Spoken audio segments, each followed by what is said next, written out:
दोस्तों, अगर आप अभी स्कूल या कॉलेज में पढ़ाई कर रहे हो और आपका सपना है कि आप आगे जाके सीए यानी चार्टर्ड अकाउंटेंट बनने का है, लेकिन आपको नहीं पता सीए बनने के लिए क्या प्रोसेस है और सीए बनने के लिए किस तरह की पढ़ाई करनी चाहिए और कौन से एंट्रेंस एग्जाम को पास करना होता है, तो आज की इस वीडियो में मैं आपको सीए बनने की पूरी जानकारी देने वाला हूँ कि सीए क्या होता है, कैसे आप चार्टर्ड अकाउंटेंट बन सकते हैं, सीए बनने के लिए आपको क्या क्या करना पड़ेगा, सीए को कितनी सैलरी मिलती है।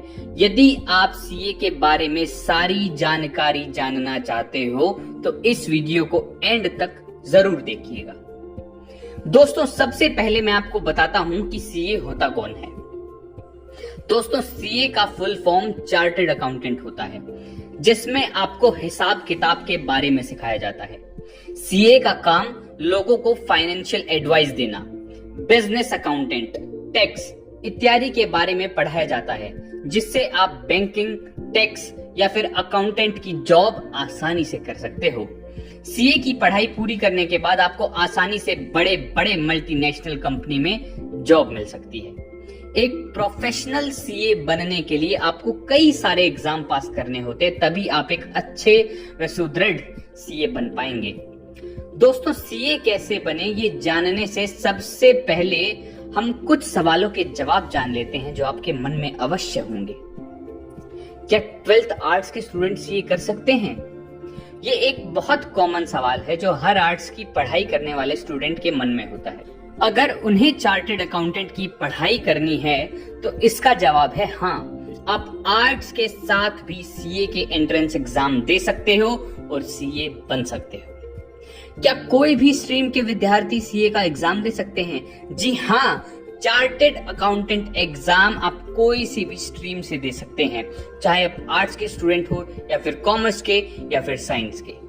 लेकिन मैं आपको कहूंगा कि अगर आपको सीए बनना है तो आप 10th पास करने के बाद कॉमर्स सब्जेक्ट ही लें, आपको सीए बनने में काफी ज्यादा लाभ होगा। अगर आप आर्ट्स या साइंस के बाद सीए का एग्जाम देने की सोचते हैं तो आपको एग्जाम क्लियर करने के लिए कोचिंग लेना होगा, काफी कड़ी मेहनत करनी पड़ेगी, क्योंकि इसमें आपको ज्यादातर कॉमर्स सब्जेक्ट की पढ़ाई से एंट्रेंस कराया जाता है। अब सीए बनने की एज लिमिट क्या है? तो दोस्तों, अगर आपके मन में भी यह प्रश्न है कि सीए बनने के लिए उम्र कितनी होनी चाहिए, तो हम आपको बता दें कि सीए बनने के लिए कोई निश्चित आयु सीमा नहीं होती है। अगर आपकी उम्र 21 वर्ष से ऊपर है और आपने 12वीं पास कर ली है तो आप सीए बनने के लिए एलिजिबल हो जाते हैं। दोस्तों, सीए कितने साल का कोर्स होता है? तो दोस्तों, अगर आप 12th के बाद सीए का कोर्स करते हैं तो आपको 4 से 5 वर्ष का समय लग सकता है, लेकिन अगर आप इस कोर्स को अपनी ग्रेजुएशन कंप्लीट होने के बाद करते हो तो आपको इसमें 3 वर्ष का समय लग सकता है। अब सीए कोर्स की फीस कितनी होती है? अगर बात की जाए सीए करने में कितना खर्च आता है तो आपको बता दें कि सीए फाउंडेशन, इंटरमीडिएट और फाइनल कोर्स की फीस लगभग 50,000 के इर्द गिर्द होती है। दोस्तों, अब मैं आपको बताता हूं कि सीए बनने के लिए आपके पास क्या क्या योग्यता यानी एलिजिबिलिटी होनी चाहिए।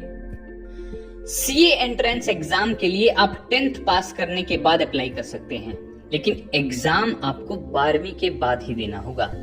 आर्ट्स, कॉमर्स, साइंस की भी स्ट्रीम के विद्यार्थी इस एग्जाम को दे सकते हैं। सीए एंट्रेंस एग्जाम के लिए आपको किसी भी तरह की परसेंटेज की जरूरत नहीं है, बस आप 12वीं पास होने चाहिए। दोस्तों, अब मैं आपको स्टेप बाय स्टेप बताता हूं कि आप सीए कैसे बन सकते हैं। ध्यान से सुनिएगा। Step number 1, foundation course exam के लिए रजिस्टर करें। जी हाँ, अगर आप अभी स्कूल की पढ़ाई कर रहे हैं और आप आगे जाके एक सीए बनना चाहते हैं तो इसके लिए सबसे पहले आपको 10वीं क्लास पास करना होगा। जैसे ही आप 10वीं क्लास पास कर लें, इसके बाद आपको सीए फाउंडेशन कोर्स के लिए अप्लाई करना होगा। पहले इस कोर्स का नाम सीपीटी था, लेकिन अब इसे बदलकर सीए फाउंडेशन कोर्स कर दिया गया है। तो आपको इस एग्जाम के लिए रजिस्टर करना होगा, तभी आप 12वीं के बाद सीए का पहला एंट्रेंस एग्जाम दे पाएंगे। दोस्तों सीए फाउंडेशन कोर्स एक तरह का एंट्री लेवल टेस्ट होता है जो हर साल मई या फिर नवंबर में होता है। तो इस महीने में एग्जाम देने के लिए आपको 30 जून या फिर 31 दिसंबर से पहले अपने आप को रजिस्टर करवाना होगा। इस एग्जाम में रजिस्टर करने के लिए आप ऑफिशियल वेबसाइट ICAI यानी the institute of chartered accountants of India पर जाएं। अगर आप 10th पास करने के बाद इसके लिए रजिस्टर करते हैं तो इससे आपको फायदा होगा, आपको स्टडी मटेरियल पहले से ही मिल जाएगा जिससे आप एग्जाम के लिए पढ़ सकते हैं और इसे क्लियर कर सकते हैं। वरना आप चाहो तो 12वीं के बाद भी इस एग्जाम के लिए अप्लाई कर सकते हो। अब स्टेप नंबर 2 दोस्तों, फाउंडेशन कोर्स टेस्ट क्लियर करें। जी हाँ, जैसे ही आप 12th पास हो जाएंगे इसके बाद आप सीए फाउंडेशन कोर्स टेस्ट दें। तो इस एंट्रेंस एग्जाम में आपसे accounting, mercantile laws, business economics, general English इत्यादि के ऊपर प्रश्न किए जाएंगे।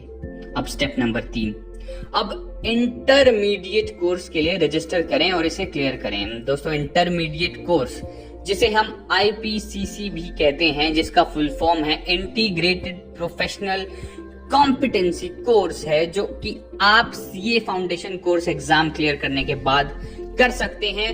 ये सीए बनने का दूसरा चरण है। इसके अलावा एक डायरेक्ट एंट्री रूट भी है। जी हाँ दोस्तों, ध्यान से सुनिएगा, जो ग्रेजुएशन या पोस्ट ग्रेजुएशन करने के बाद आप सीए के लिए अप्लाई कर सकते हैं। दोस्तों अगर आप ग्रेजुएट हैं, कॉमर्स स्ट्रीम से हैं, 55% के साथ या फिर दूसरे सब्जेक्ट से ग्रेजुएशन या पोस्ट ग्रेजुएशन की है 60% मार्क्स के साथ, तो आप सीधा सेकंड स्टेप यानी कि इंटरमीडिएट कोर्स के लिए अप्लाई कर सकते हैं। आपको फाउंडेशन कोर्स के लिए अप्लाई करने की कोई आवश्यकता नहीं है।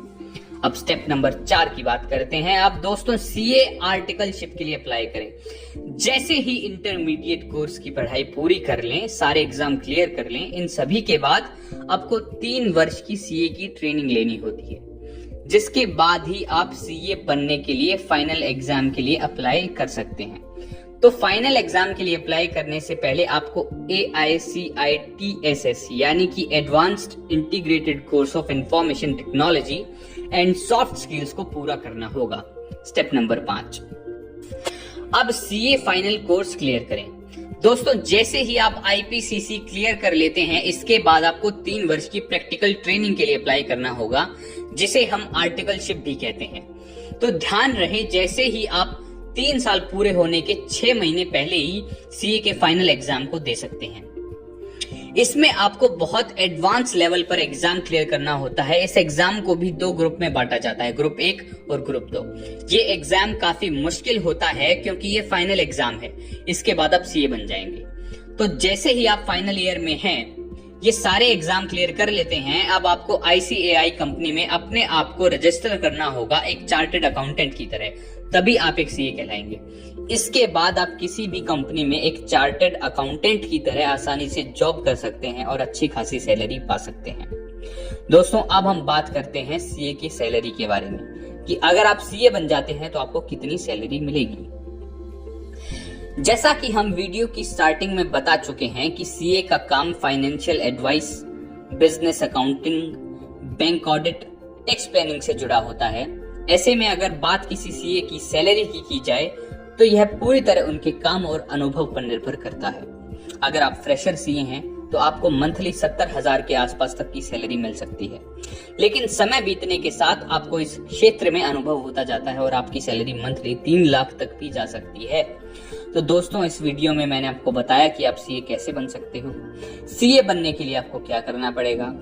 तो ये वीडियो आपको कैसी लगी कमेंट बॉक्स में जरूर बताएं, और अच्छी लगी हो तो लाइक जरूर करना। ऐसी ही और भी एजुकेशनल वीडियो पाने के लिए अंकु एजुकेशन यूट्यूब चैनल को सब्सक्राइब जरूर करें। धन्यवाद दोस्तों, मिलते हैं अगली वीडियो में एक नए टॉपिक के साथ।